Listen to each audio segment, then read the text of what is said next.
Hello, everyone, and welcome back to the Business Boys podcast. As always, I'm joined by Hamza and Kath, and my name's Will. And today we're going to be discussing HS2 or High Speed 2, a hot topic at the moment in the UK. So, for those who don't know, HS2 was first proposed in 2009, and it's the UK's ambitious rail project designed to level up the transportation in the UK with carbon zero railways.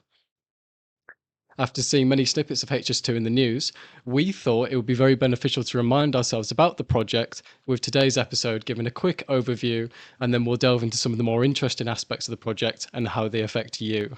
So, first, let's talk about why HS2 was initially proposed. So, rail as a form of transport has doubled in popularity over the last 20 years, and projections show that the rail capacity on the West Coast main line would hit 100% in 2025. HS2 was thus proposed, with the line being planned to primarily run from London to Birmingham, with further additions to the network being added as the project progressed. These additions would run from Birmingham to Leeds, with the easterly branch, or from Birmingham to Crewe in the Midlands, which then continued on to Manchester with the northerly line. There was then the possibility of the project taking advantage of existing lines going from Glasgow to Edinburgh and becoming the foundation for many future rail projects. As we can see, this is a very large project, currently Europe's largest infrastructure project, supporting 30,000 jobs, and is due to be completed in 2033. So, what was HS2 designed to solve? Currently, UK rail lines host a mixture of trains differing in speeds. There are high speed passenger trains travelling at 120 miles an hour, with freight trains and local services running at 60 miles an hour. This creates inefficiencies in the network and congestion on the lines. HS2 is designed to take those passengers clogging up the main lines and place them on HS2 at a speed of 250 miles an hour, getting people where they need to be, meanwhile allowing services and freight to run optimally and more efficiently at the same speed.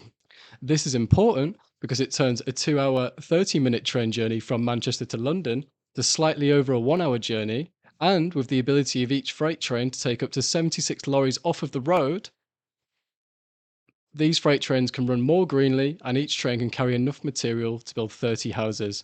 So we can see the commercial need for HS2 and these freight trains to be increased in efficiency. Now that I've introduced the topic, I'll pass the floor over to the boys and see what they have to say about HS2.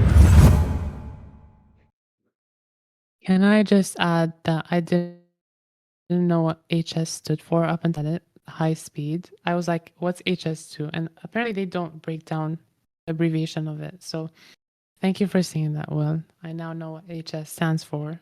I did have to Google it. Did you But know yeah. that? Did you know that it's not the HS2? There's a reason they gave the number 2. It's not the first high-speed railway network that exists. So which one was the high? Is the current one the high speed one? The one already runs, which it's called the HS1, and I'm not sure if you've heard of the Eurostar. Have you heard of the Oh, Eurostar rail line? okay. Yeah, I mean, they provide their services on the HS1. oh, so Eurostar is HS1. Mm-hmm. But isn't that a European, like mainly produced by Europe? Is it like it's not made by the UK, but I believe HS2 is made by the UK. I'm In not the sure UK. about that, but it does connect London to a lot of Europe as well. Yeah, Will, you were talking, how this would kind of reduce lorries on roads and, kind of serve as a freight train, and also as well as reducing the number of hours connecting people between cities. And, we're now living in a time when people are really concerned about the environment. And me, myself, I'm concerned about the environment, obviously. But, this project, and when I initially read about this project, it seemed like it almost solved all our problems in relation to, carbon footprint and kind of reducing that. But recent statements have been made by the Prime Minister saying that he would like to scrap the rest of HS2 project. And that made me feel sad. Obviously, it made me feel frustrated, mainly because, we were all kind of working towards a common goal, and that was, making our environment better. But, it was scrapped. So just quickly to confirm, Hamza, the bit he's scrapping is the bit past Birmingham, isn't he? He's not doing the easterly line to Leeds, and he's scrapping that northerly line. Yeah. Yeah, I'm familiar with that. But for me, like even scrapping just a little bit of it is a big deal because I mean, so far he's only planning on going ahead with the phase 1 that is from London to Birmingham. yeah, he is, but scrapping the rest of the HS2 means shrinking the routes significantly. So, passengers would only be able to travel from London to Birmingham on high speed, right? Than people from north to Manchester. So, I mean, first of all, it would kind of be unfair for, if we're talking about, political views or something, it would kind of be unfair for those up north. But also, like the whole point was to make the UK greener, right? And reduce the carbon footprint and being more sustainable. So I obviously see some points that he mentioned are correct about kind of the costs rising over the years, inflation being an issue, and the fact that there were delays because it seemed like the project was supposed to be run a long time ago, but it kept on being delayed, especially due to COVID. So I do see his points. They are valid points, and you can't really just dismiss them. But at the same time, you're not really encouraging sustainability.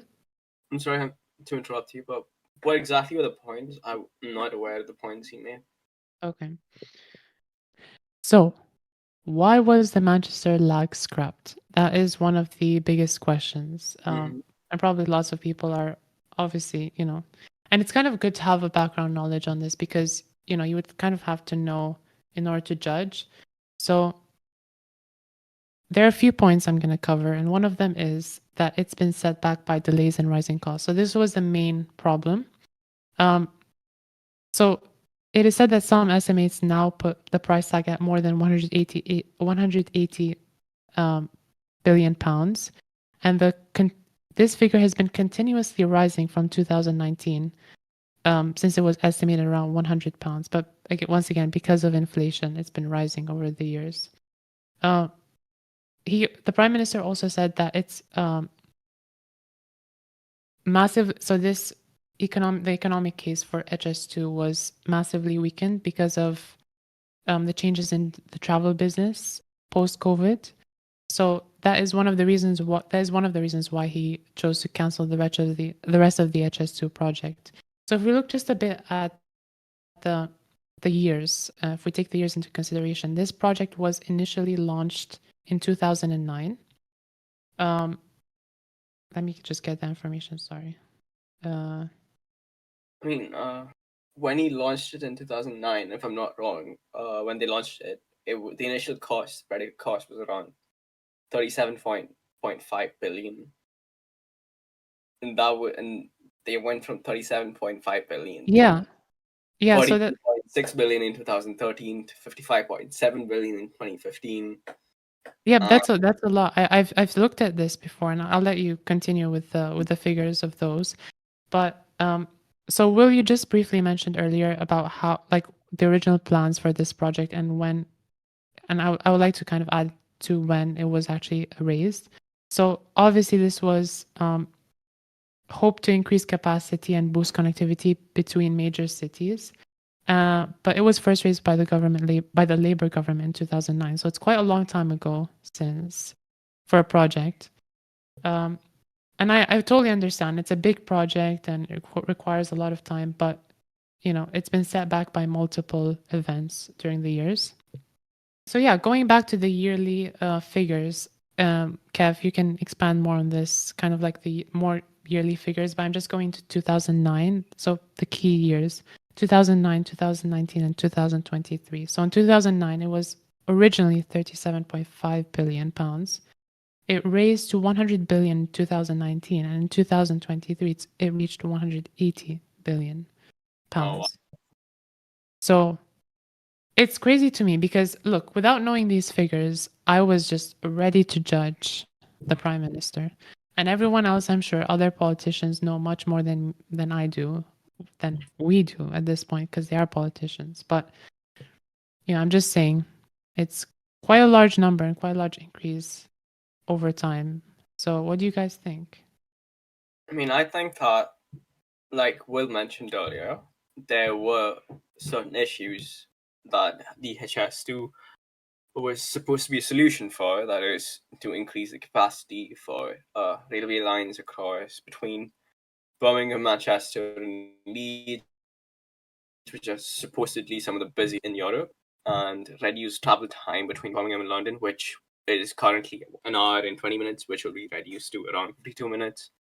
And other benefits are when you improve the connectivity between cities, it's better for the businesses and the general economic activity, and like the environment benefits, which is zero carbon, because the train essentially produces zero carbon. But one thing that bothered me about the sudden changes in plans is that, are these new proposed plans going to have the same benefits, or are they going to be an alternative for the HS2? Realistically, is it actually going to replace it? Is it a good step forward?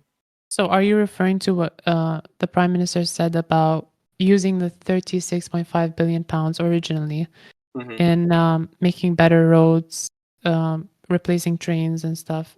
Is that what you're Yes, referring to? yes, I can expand on that. So what he said that is that he's going to use 4 billion to improve connectivity.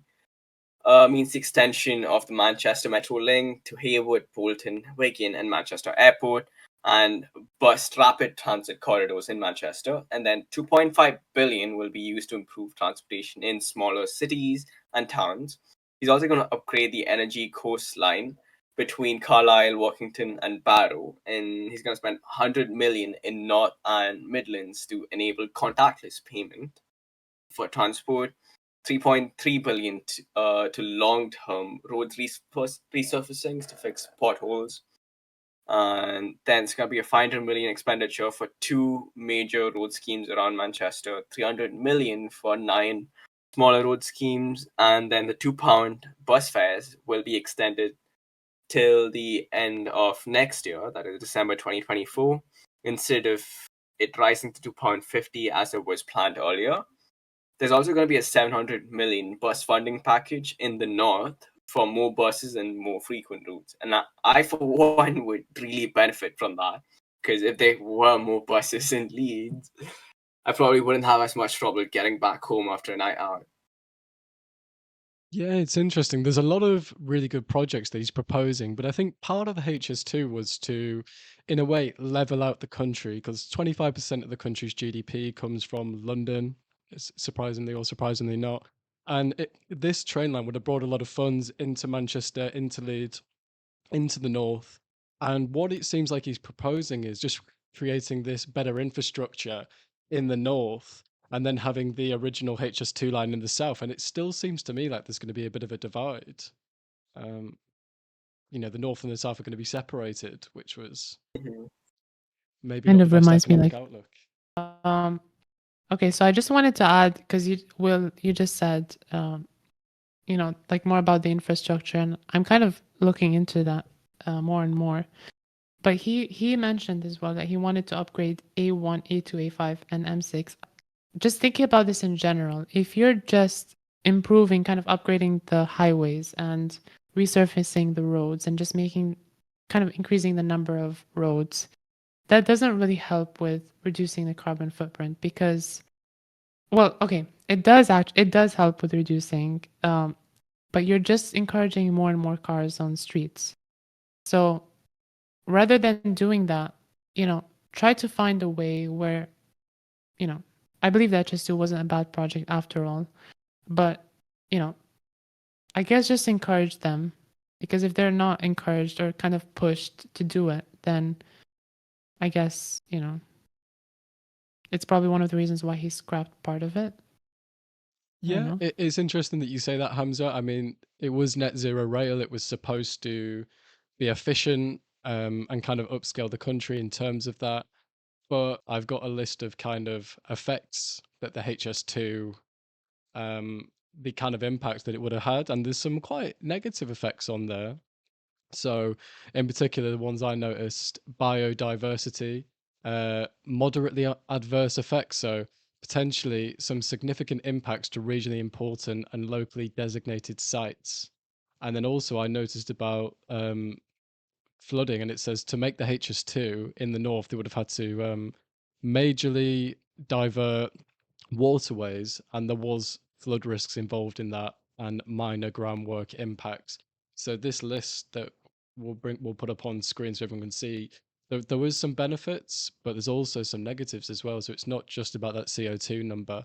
To create the HS2, they had to create, I think, just on the Birmingham to London section, there's over 10 miles of tunnels. That's obviously affecting the rabbits and the agriculture and the environment.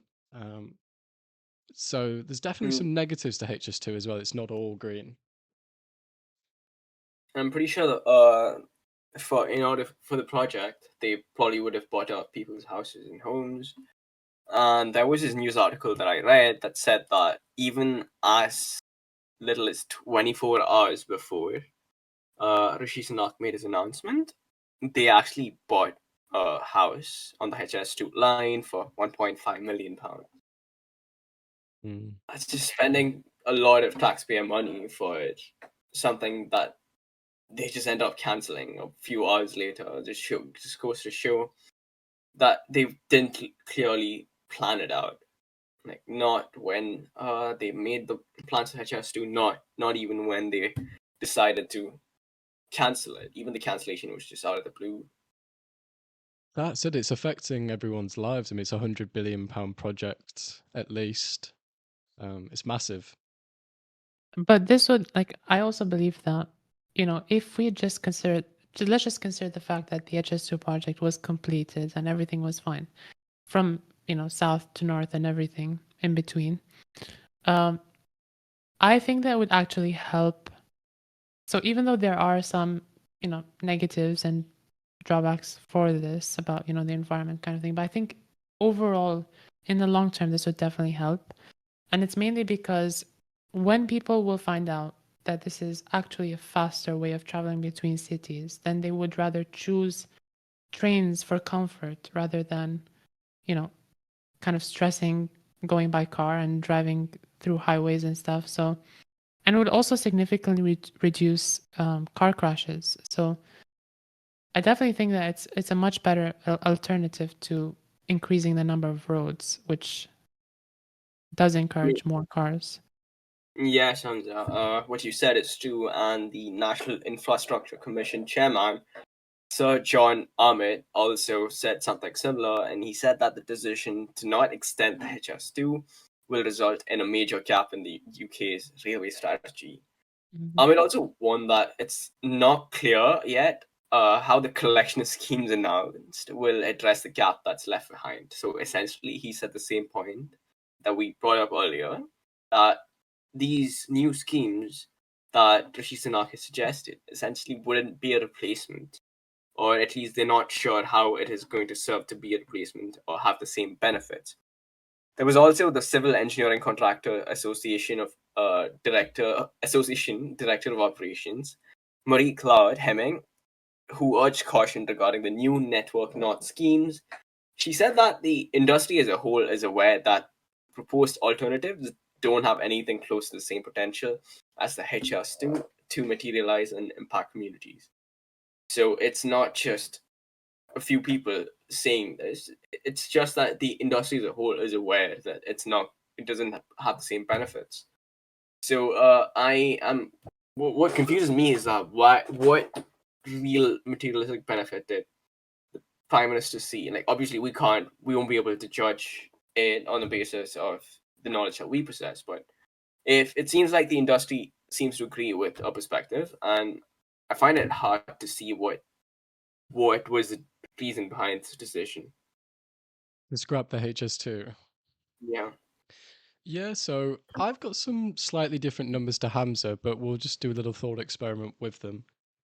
So I think I found similar data to you guys where the project was going to cost 34 billion.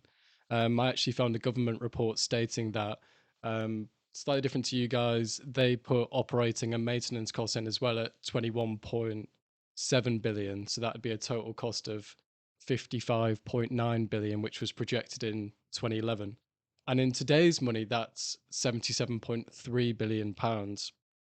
And slightly different to Hamza's number, but I saw data that suggested that the project currently stands at around 92 billion pounds. So that would imply that the project's gone over budget by 20 billion pounds.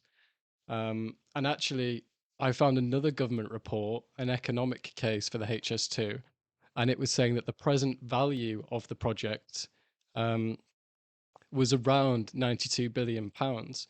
So, which is what it currently stands to cost. So, if this data that I found is true and these government reports are accurate, it would kind of suggest that there wouldn't be an economic incentive to putting any more value into it. So the government could have, Rishi Sunak could have seen that the Birmingham to London line is valuable, but it could have just been too much of a risk. Like if there was any more, if there's more rising costs, if there was more delays, more risk, it may be less risky to just go with the northern infrastructure that you guys mentioned earlier.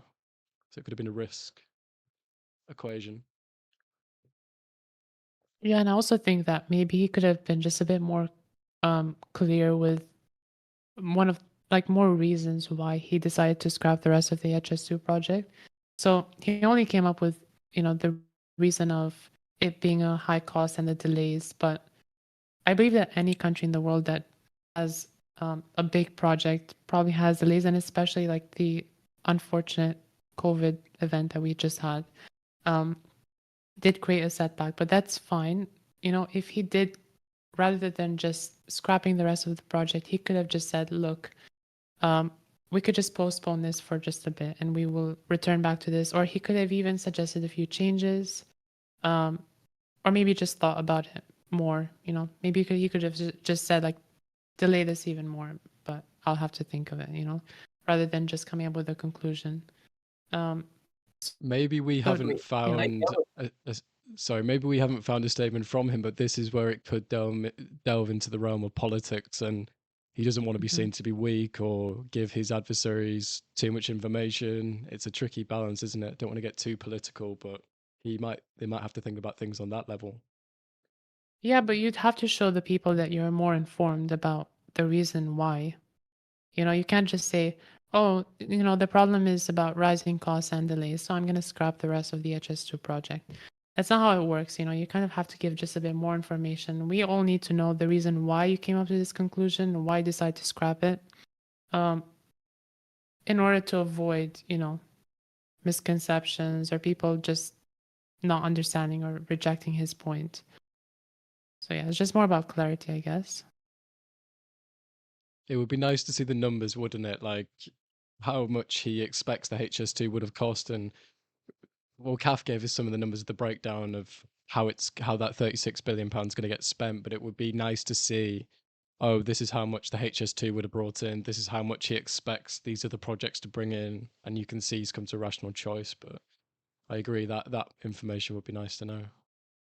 I mean, so when they proposed these replacement plans, after the first day, they scrapped a bunch of these proposed replacements, and they made changes to it. So, and there were people who caught on and they noticed it, and there is criticism against planning for that as well, because even when they proposed alternatives, they didn't essentially go, as in they didn't essentially put in enough effort to make sure that it is going to be set in stone. They keep changing it.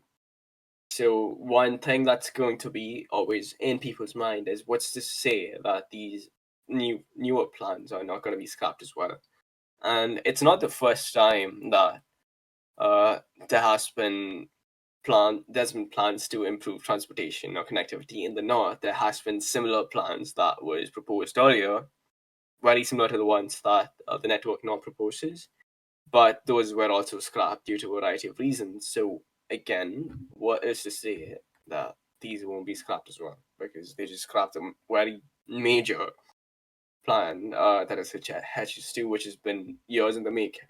And when you propose new plans now, it's going to obviously take some time to implement it or like start work on it. So it could always just be a political play just to delay people's reactions, and just later on down the line they might just decide to cancel that as well.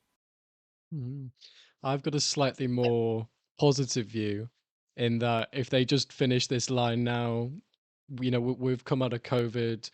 I feel like the UK economically is not doing as great as it once has, and in relation to Europe, the economy's not doing as well, possibly because of Brexit. But if we get this main line from Birmingham to London down, and if that starts producing economic benefit, potentially the rest of HS2 could be revisited at a later date. But it's maybe too much of a risk. Yeah, Mm. I guess it would come down to the success of the phase one project when it's completed, and if people start to regain their confidence in the government's ability to carry on with these big projects. I feel like it would definitely be back on the table. Yeah, I don't think it would be for a long time though, because reading through the history of HS2, although the plan was first proposed in 2009, I believe they began actually moving ahead with HS2 in 2012. So went through 3 years of legislation and planning, and that just shows you how long these projects take to actually get through. So if they were to continue HS2, I think it would take a long time to get back to where it is now. Yeah, I just want to talk about the company that is responsible for construction of HS2. It's based in Stockholm, and it's called Skanska Kostain. That's An easy one. SKANSKA. Yeah. And I just wanted to know how the latest developments must have affected the company's stock prices, and it is publicly traded. It was a bit weird to me because Rishi Sunak made his announcement around the 4th, but the stock seems to have dipped around the 2nd. But then I looked at a few articles and I found out that there were rumors of him axing some of the project, and Yeah, that's that what caused that dip. yeah, I saw those rumors a couple of days before, so that must have been Oh, Yeah. it. so it was probably done a day before his statement, and then he just officially announced it publicly. Mm. Yeah, I think people must have speculated that the prices are going to go down, or they're just worried about their positions, and essentially must have been hedging their bets by selling when it's low. And then people seem to have regained their trust shortly after the nonsense came out, because the prices just went back up to previous levels within the next day or so. And then after he's announced it, it's not really taken a massive dip. I mean, over the next couple of days, that's only like a 1-2% drop, so that's nothing crazy. Yeah, I think it was just I think people the were shocked. uncertainty that people had around what's going to happen with the project and how it's going to affect the company, and it must have just been that once the announcements came out and they know what's going to happen, they knew that the company's position is essentially not going to be compromised, or the company's not going to take the brunt of it, and the company's obviously gone up in price, in its share price. So yeah. No, it's interesting. Strange behavior. Yeah, but I guess it's also important to kind of talk about the costs. Maybe not necessarily, the previous costs, but maybe future costs of this project since it's been scrapped. So, and also, Rishi just mentioned that, well, Mr. Sunak, I should be more respectful. Yeah, you should. Mr. Sunak, yeah, just mentioned that, obviously there were increasing costs, but actually, if you look into the project just a bit more for the reasons why there has been an increase in costs, it's because mainly of scope changes. So, when the hybrid bill was passed and approved in the first phase of the line, there were political pressures from protesters and constituents that led the prime ministers to vote to lengthen the tunnel through Chilterns. I don't know what that is, but is that like a railway Through line? what? Chilterns? Is No, that like a bro. mountain? Don't think it's a So I guess mountain. it's just lengthening a tunnel. So um, that probably caused a few changes for HS2. So then they had to kind of change their idea and adjust it based on that. So once again, there were things that ran in the government, maybe a few changes that people wanted or prime ministers had to agree to, and so this affected the HS2 and therefore increased the price of the project. There were also things like ground conditions. So one of the rises in price was also because construction companies had to come up with better ideas for designs for the project. So, better details. Because the engineers discovered that ground conditions were poorer than the HS2 had expected. And so it necessitated more structural work before actually laying the tracks on the ground. So that very thing raised the price for phase 1 from 5 billion between 2007. Sorry, it rose 5 billion pounds between 2017 and 2019. So that accounted for almost half of the cost increase on phase 1 of the line. So you can see that it's not everything is because of HS2 itself. There could be things that are things like around the HS2 project that had to influence HS2 itself to increase the cost. So you see, these very things weren't mentioned in his speech. He only kind of threw the thing on HS2 and the project, but he didn't really consider the government itself. The government probably had something to do with this and they just completely ignored themselves. So I guess that is another good point. So I think that brings us to the end of this episode with the Business Boys, and I'd like to thank everyone for tuning in today. And we've had a wonderful episode on the HSC and the effect it's had on the economy. And the Business Boy would like to thank you for your attention, and hit that notification bell and subscribe button so that you get notifications about future episodes, and follow us on social media. We're there on TikTok and Instagram for any updates. So see you soon next time. Oh, you can do that. Hold me close till I get up. Time is